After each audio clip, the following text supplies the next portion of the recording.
Praise the Lord అందరికీ. This is Pastor John David. I am here to share what God has done in my life. దేవుడు నా జీవితంలో చేసిన ఒక గొప్ప అద్భుత కార్యమును మీ అందరితో పంచుకోవడానికి నేను మీ ముందుకు వచ్చి ఉన్నాను.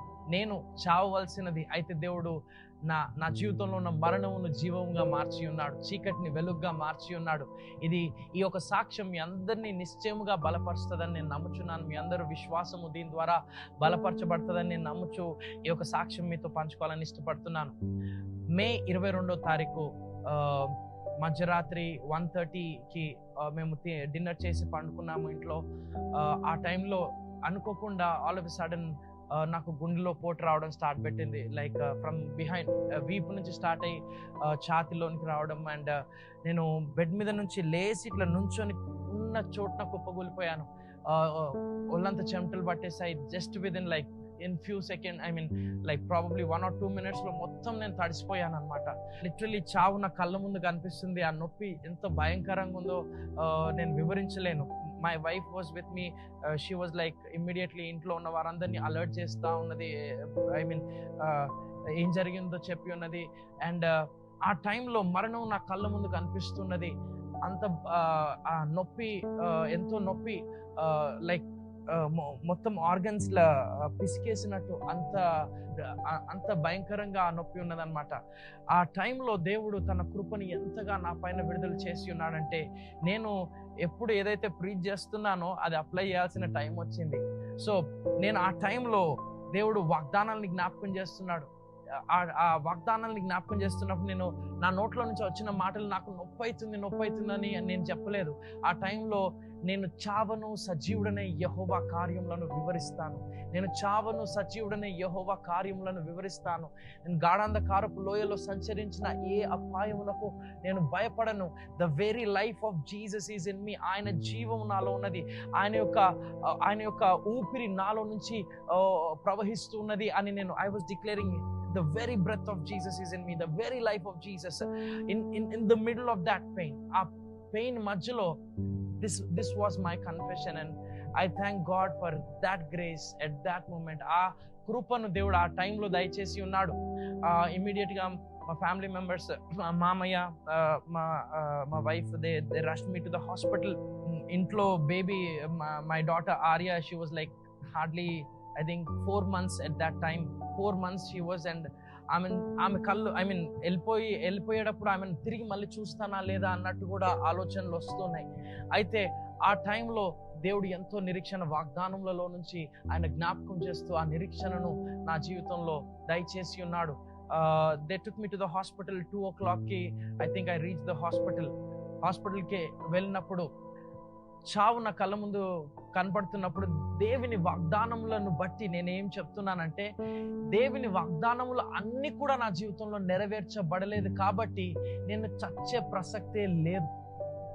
ఎంత ఘోరమైన పరిస్థితిలోనికి వెళ్ళినా ఆ వాగ్దానాలు తిరిగి నన్ను జీవంలోనికి నడిపిస్తాయి. ఆ వాగ్దానాలు ఆయన మాటిచ్చి తప్పని వాడు కాడు కాబట్టి భూమి ఆకాశములు గతించిన ఆయన మాటలు గతించవు. ఆయన చెప్పిన మాటలు నా జీవితంలో నెరవేరలేదంటే నేను చనిపోయే ప్రసక్తి లేదు. అవి నెరవేర్చబడ్డానికైనా నేను బ్రతికి ఉండాలి అన్న నిశ్చయత దేవుడు నాకు దయచేసి ఉన్నాడు ఆ టైంలో. By the time we reached హాస్పిటల్కి వెళ్ళే టైంలో కూడా 91వ కీర్తన లో గుర్తొచ్చిన ప్రతి వచనాన్ని నేను ప్రకటిస్తున్నాను ఆ టైంలో కార్లో. అండ్ హాస్పిటల్కి వెళ్ళేటప్పటికి వాళ్ళు ఇమ్మీడియట్లీ దే డిడ్ ఈసీజీస్ చేసి ఉన్నారు, తర్వాత ట్రోపినై చేసి ఉన్నారు, 2D కోర్స్ చేశారు. చేసిన తర్వాత 2D ఈకో అబ్నార్మల్ వచ్చిందన్నారు. దాని తర్వాత ఐ మీన్ ఈసీజీస్ అబ్నార్మల్ వచ్చాయి, 2D ఈకో కూడా అబ్నార్మల్ వచ్చింది. 2D ఈకోలో they said there is a hole in your heart, నీకు హార్ట్లో హోల్ ఉందని చెప్పి ఉన్నారు. అయితే వి టుక్ ద మెడికేషన్. ఆ టైంలో ఇంకా మెడికేషన్ తీసుకొని ఒక వి డిడ్ంట్ రియాక్ట్ మచ్, ఏం చేయాలో కూడా అర్థం కాలేదు. అయితే దేవుడు ఒకటి, నా జీవితంలో ఆయన స్వస్థతను ఆల్రెడీ విడుదల చేసి ఉన్నాడు. ఆయన పొందిన దెబ్బల చేత నేను స్వస్థపరచబడి ఉన్నాను అని నేను నమ్మి ఉన్నాను. ఏది నా జీవితంలో ఏ బలహీనత ఉన్నా ఆయన వాక్యమే ఫైనల్ వర్డ్. ఆయన చెప్పిన మాటనే ఆఖరి మాట, నిర్దేశముగా నేను నమ్మి ఉన్నాను. తర్వాత ఒక 10 days అయిపోయింది. జూన్ 2 వచ్చిన తర్వాత జూన్ 2 వాజ్ సండే రోజు ఆరాధన లీడ్ చేశాను. తర్వాత వాక్యము దేవుడు మంచిగా వాక్యం ఆ దినాన్ని ఇచ్చాడు, బలంగా వాడుకున్నాడు. అయితే ఆ వాక్యం చెప్తున్నంత టైం కూడా నాకు మళ్ళీ ఈ పెయిన్ రావడం స్టార్ట్ పెట్టింది. అయితే లెఫ్ట్ షోల్డర్ అంతా, వీపు and heart area, chest area మొత్తం కూడా నొప్పి రావడం స్టార్ట్ పెట్టింది. ఆ టైంలో నేను ఇంకా స్పెషలిస్ట్ దగ్గరికి వెళ్ళి చూపించుకోవాలని డిసైడ్ అయ్యి we went to AIG hospital. ఏఐజీలో one of the top doctors in Hyderabad, తన యుద్ధకు వెళ్ళాము. ఆయనకి రిపోర్ట్స్ అన్ని చూసిన తర్వాత ఆయన అన్నాడు, ప్యూర్ బ్లడ్ ఇంప్యూర్ బ్లడ్ కలుస్తున్నందుకు that could have happened. And రేపు తిరిగి మళ్ళీ రండి, ఆ రోజు మళ్ళీ టెస్ట్లు మీతో టెస్ట్ చేసి ప్రొసీజర్ చేయాలా లేకపోతే మెడిసిన్తో ఇది హీల్ అయిపోతుందా మేము చూద్దాము అని చెప్పి ఉన్నారు. సో దట్ వాస్ 3rd, ఆ 3వ తారీఖున ఆ రీతిగా చెప్పి ఉన్నారు. 4వ తారీఖు మళ్ళీ రమ్మన్నారు. అయితే ఆ రోజు అంతా కూడా నొప్పిలోనే ఉన్నాను, నొప్పిని భరిస్తూనే ఉన్నాను. నేను నా జీవితం నా పరిస్థితి ఎలా ఉందంటే రేపటి వరకు ఏ రీతిగా ఉంటుంది, నేను అసలు రాత్రి ఎలా గడుస్తుంది, ఈరోజు రాత్రి ఎలా గడుస్తుంది అన్న రీతిగా నాకున్నది. అంత నొప్పి నేను అనుభవిస్తున్నప్పుడు ఆ రోజు రాత్రి మేము కుటుంబంగా కూర్చొని కుటుంబ ప్రార్థన చేసి ఉన్నాము. ఆ ప్రార్థన చేసేటప్పుడు మాకు జ్ఞాపకం వచ్చింది ఏంటిదంటే ఎగ్జాక్ట్లీ ఆల్మోస్ట్ 8 years ago 2016లో జూన్ 4th మా డాడీకి ఓపెన్ హార్ట్ సర్జరీ జరిగింది. అండ్ జూన్ 3rd ఎగ్జాక్ట్లీ ఫ్యామిలీగా మేము ఉన్నప్పుడు ఇదే టెన్షన్లో, ఇదే నర్వస్నెస్లో ఉన్నాము. ఆ రోజు రేపు ఏం జరుగుతుందా అన్న టెన్షన్లో. అదే టైంలో దేవుడు నాతో మాట్లాడి ఉన్నాడు. నీవు సేవా బాధ్యతలు తీసుకోవాల్సిన సమయం అని దేవుడు నాతో మాట్లాడిన తర్వాత నేను ఆ టైంలో నా జాబ్ని రిజైన్ చేసి even before my dad's surgery నేను మినిస్ట్రీలోకి వచ్చేసాను. దేవా, ఇది నీ చిత్తమైతే నేను మినిస్ట్రీ నీ పని చేస్తానయ్యా, నీ సేవ చేస్తానని. సో సేవలోనికి వచ్చి ఎగ్జాక్ట్లీ ఆల్మోస్ట్ 7 years కంప్లీట్ అయ్యి 8th year ఎంటర్ అవుతున్నప్పుడు ఈ సైకిల్లో ఎగ్జాక్ట్లీ సేమ్ టైంలో నాకు ఈ హార్ట్ ఇష్యూ రావడము. అండ్ ఎగ్జాక్ట్గా డేట్స్ కూడా అసలు I cannot script the dates, ఆ రీతిగా డేట్స్ రావడం నాకు అప్పుడు అనిపించింది అది సాతాను యొక్క అటాక్ అయి ఉండవచ్చు. This could be more than physical, it could be a spiritual attack అని అనిపించి వి వర్ ప్రేయింగ్. అది ఈ సీజన్ అంతా కూడా నేను విశ్వాసపు వాక్యమును వింటున్నాను. నా జీవితంలో ఎవరైతే విత్తి ఉన్నారో, ఏ అభిషక్తుల వాక్యం ద్వారా నేను బలపరచబడి ఉన్నానో వారి వాక్యములు వింటూ నా విశ్వాసాన్ని బలపరుచుకుంటూ నేను ప్రకటిస్తున్నాను, నేను స్వస్థపరచబడి ఉన్నాను, ఆయన పొందిన దెబ్బల ద్వారా నేను స్వస్థపరచబడి ఉన్నానని.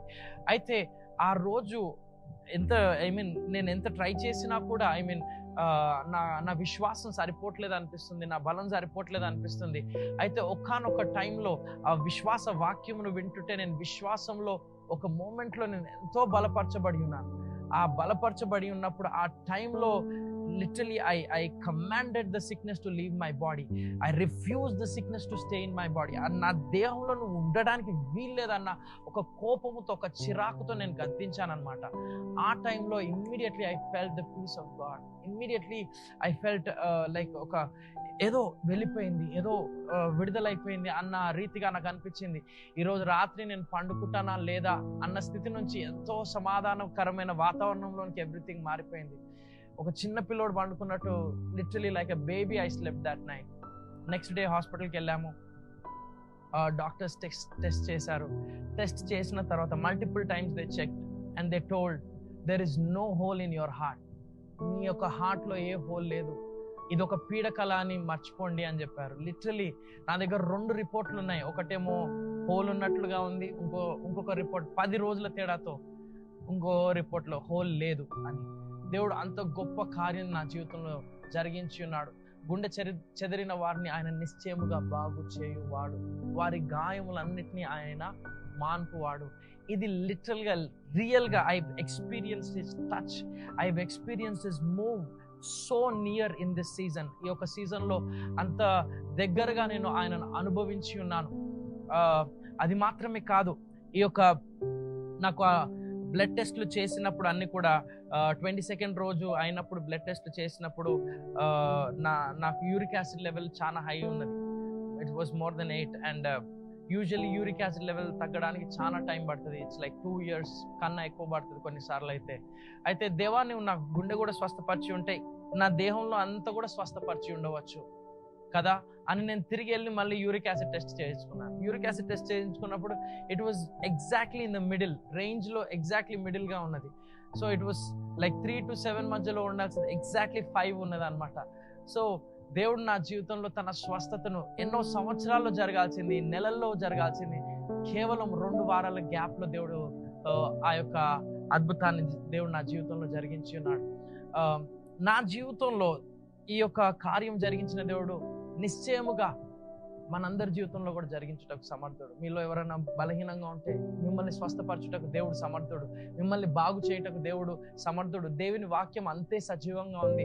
అప్పుడు ఏ కార్యం జరిగించిందో ఇప్పుడు అదే జరిగిస్తుంది, ఇప్పుడు ఏది జరిగించిందో రాబోయే కాలంలో కూడా అదే వాక్యము మన జీవితంలో కార్యములు చేయుటకు సామర్థ్యత కలిగినది. దాంట్లో అసలు సవాలే లేదు. అది నేను నిజంగా రుచి చూచి ఎరిగి ఉన్నాను. అది నిశ్చయంగా దేవుడు మీ జీవితంలో కూడా జరిగిస్తాడని నేను నమ్ముచూ ఉన్నాను. అది మాత్రమే కాదు, ఇదే టైంలో వి రోట్ ఎ సాంగ్, ఒక సాంగ్ ట్రాన్స్లేట్ చేయడం జరిగింది చర్చ్గా. స్తుతి అనే పాట, ప్రైజ్ తెలుగు వర్షన్లో చేయడానికి దేవుడు సాయం చేసి ఉన్నాడు. ఈ యొక్క పాటలో ఉంటుంది, సకల ప్రాణులు యెహోవాను స్తుతించుదురు, జీవము కలిగిన సమస్తం ఆయన నామమును స్తుతించును గాక అని. నిజంగా ఆయన జీవము కలిగి ఉన్నాను కాబట్టి ఆయనను స్తుతించాలి అని ఈ యొక్క పాటను ట్రాన్స్లేట్ చేయడం జరిగింది ఈ సీజన్లో. అండ్ అది మాత్రమే కాదు, ఈ యొక్క పాటలో బ్రిడ్జ్ కన్నా ముందు మీరు గమనిస్తే కనుక అక్కడ ఒక వాగ్దానము, నా ప్రాణమా యెహోవాను సన్నతించుమనే స్క్రిప్చర్ పోర్షన్ చదువుట చూస్తారు కదా. అక్కడ ప్రతి మాట, అక్కడున్న ప్రతి మాట కూడా నా సాక్ష్యముగా ఉన్నది. నిజముగా ఆయన సమాధిలో నుంచి ఆయన నీ యొక్క ప్రాణమును విమోచించి ఉన్నాడంటే లిటరల్గా ఆయన నా జీవితంలో ఆ కార్యం జరిగించి ఉన్నాడు. అందుకే రికార్డింగ్ చేసేటప్పుడు సడన్గా ఇది నాకు గుర్తొచ్చింది అనమాట. అరే ఈ ప్లేస్లో స్క్రిప్చర్ పెడితే బాగుంటుంది కదా, ఈ యొక్క వాగ్దానం దేవుడు చేసిన కార్యములను వివరించడానికి ఈ యొక్క మాటలు పెడితే బాగుంటుంది కదా అని అనిపించి, దట్ వాస్ ద రీజన్. దేవుడు చేసిన ఈ కార్యమును బట్టి ఆ ప్లేస్లో ఆ స్క్రిప్చర్ చదవడము, డిక్లేర్ చేయడం జరిగింది. ఒకవేళ మీరు ఈ పాటను చూడకపోయి ఉంటే దయచేసి చూడండి, స్తుతి అనే పాటను. The testimony behind that song is, ఈ యొక్క టెస్టిమనీలో నుంచే ఆ యొక్క సాంగ్ ట్రాన్స్లేట్ చేయడము, ప్రొడ్యూస్ చేయడం జరిగి ఉన్నది. యూజువల్లీ నేను ట్రాన్స్లేట్ చేసిన సాంగ్స్ ప్రొడ్యూస్ బట్ దేవుడు నా జీవితంలో మరణం జీవంగా మార్చినప్పుడు ఆ సీజన్లో జరిగిన సాంగ్ కాబట్టి ఈ సాంగ్ రిలీజ్ చేయడం జరిగింది. దయచేసి మీరు చూడండి. ఈ సాక్ష్యము కూడా ఒకవేళ మీకు ఆశీర్వాదంగా కరంగా అనిపిస్తే దయచేసి ఈ సాక్ష్యాన్ని అందరికీ షేర్ చేయండి.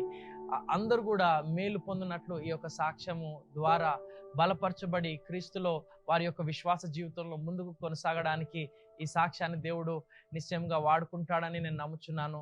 దేవుడు మిమ్మల్ని దీవించును గాక. God bless you.